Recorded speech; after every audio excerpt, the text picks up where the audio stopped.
It was supposed to be a place of laughter, whispered secrets, and childhood freedom.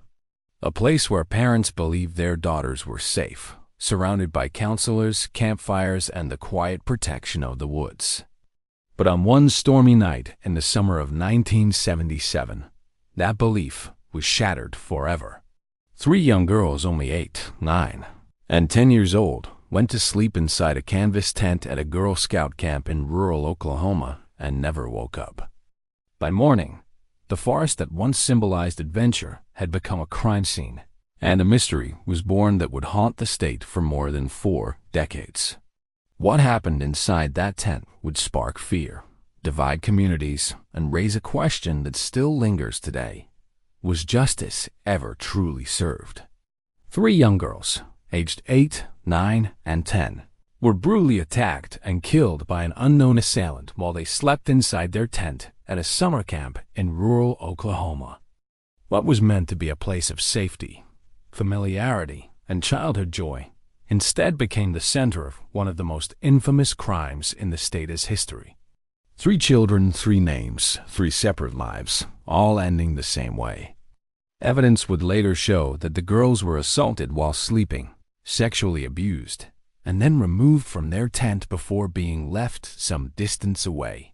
The violence was calculated, personal, and horrifying, and from the moment their bodies were discovered, it was clear this was not a random act. Investigators moved quickly and soon identified a suspect, a Native American man from the Cherokee Nation.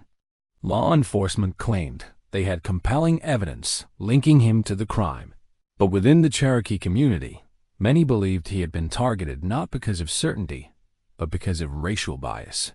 When the case went to trial, the outcome shocked the public. The man was acquitted.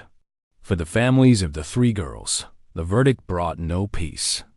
Sleepless nights followed. Phone calls to police went unanswered, and what they were left with was not justice, but an unresolved ending.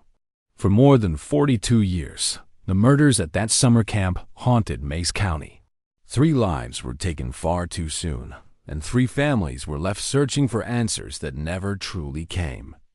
This case didn't just take the lives of 3 children. It shattered the sense of safety for an entire generation in Oklahoma. Summer camps were once seen as sacred places, where children learned trust and parents believed their sons and daughters were protected. After that night, that trust was never fully restored. Mays County became gripped by fear and suspicion. Forests that once felt peaceful became symbols of nightmares. Doors were locked more carefully. Parents stopped sending their children to camp alone. And every summer that followed carried the same unanswered question: was the person responsible ever truly brought to justice? The case also exposed a deep fracture between law enforcement and Native American communities, between the urgent need to find a killer and the fear that an innocent man had been turned into a scapegoat by a biased system. This was no longer just a debate about evidence. It became a collision between justice, history, and decades of mistrust. What made the case even more haunting was that the main suspect had been questioned from the very beginning. His name appeared in reports, witness statements, and the minds of investigators, yet he walked out of the courtroom a free man. For decades, the families lived in painful limbo with no conviction, no closure, and only the memory of children who never had the chance to grow up. In June of 1977, Girl Scout troops from Oklahoma arrived at Camp Scott, a sprawling campground near Locust Grove, northeast of Tulsa. For nearly 50 years, the camp had hosted generations of scouts, offering 2-week stays immersed in nature. The camp covered more than 400 acres, with dense forests surrounding isolated campsites and a creek where children swam and paddled.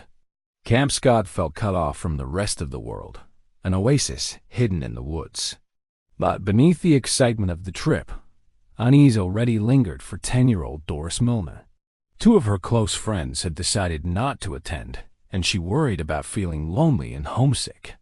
Her mother reassured her, promising to come get her if the homesickness became too much.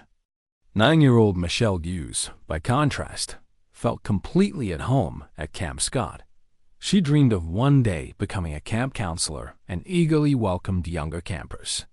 On June 12, 1977, Michelle noticed Doris's nervousness and invited her to sit together on the bus. As the girls sang camp songs on the ride, Doris slowly relaxed. That night, Doris, Michelle, and 8-year-old Laurie Farmer were assigned to Tent 8. A fourth girl, Kristen Chenoweth, was meant to join them, but illness kept her home. As rain turned into a thunderstorm, the girls settled in and fell asleep, unaware that their tent sat farthest from the counselor's view, partially hidden behind a shower block. During the night, strange sounds echoed through the camp. A counselor was awakened by a groaning noise. Other campers later reported hearing someone unzip tent flaps and seeing a flashlight moving through the darkness. Some heard a man walking nearby. Later still, screams cut through the forest. A young voice cried out for her mother. No counselor heard it.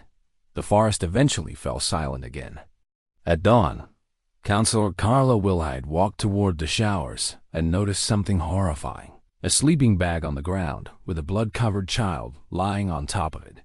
Doris Milner was dead.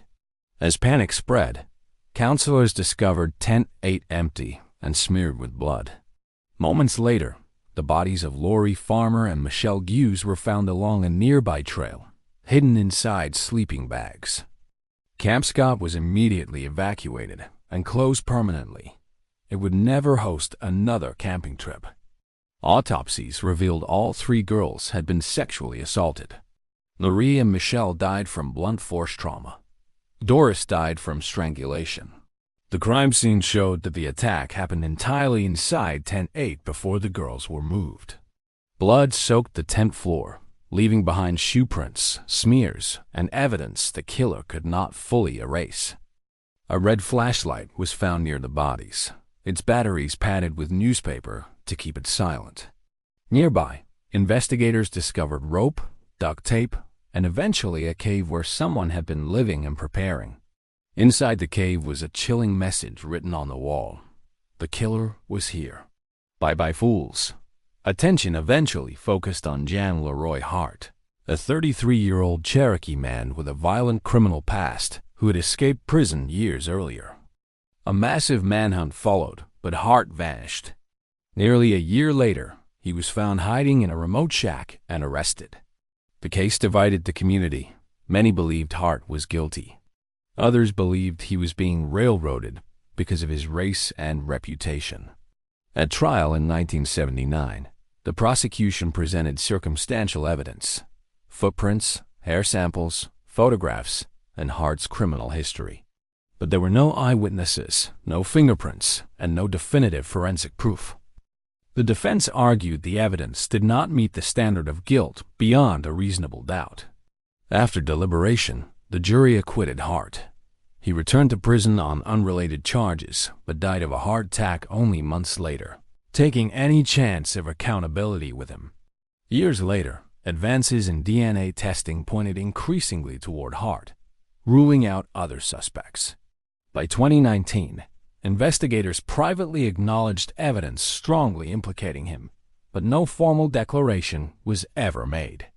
The case remains officially unsolved.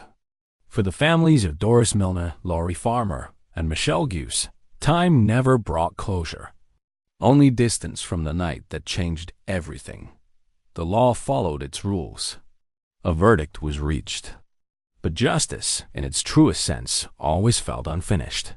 When certainty exists without accountability, the question remains: what does justice really mean?